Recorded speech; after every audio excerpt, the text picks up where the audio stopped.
कराची जी नांगिन चोरन की वट नशे में धुत टिन कार सवारन जी गाड़ी फुटपाथ मथा सुतल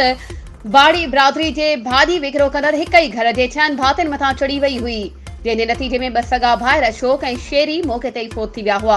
जॾहिं त 4 ॼणा ज़ख़्मी थी पिया हुआ, जिन मां बलेराम बागड़ी पिण ज़ख़्मनि जा सूर न सहंदे फोत थी वियो आहे, जॾहिं त 2 ॼणा लाली ऐं सीताराम बागड़ी ज़ख़्मी थी पिया हुआ। ज़ख़्मियुनि जी हालत पिण गणती जोगी ॿुधाई पई वञे, जिन जा लाश ओडेरो लाल स्टेशन लॻ ॻोठ पीर आमिर गौस पहुचण ते कोराम घर में मची वियो, जॾहिं त फोत ऐं ज़ख़्मी थियलनि जे वारसनि ॿुधायो आहे त हिक घर जा 3 भाती मौके ते फोत थी विया आहिनि ऐं 2 ॼणनि जी हालत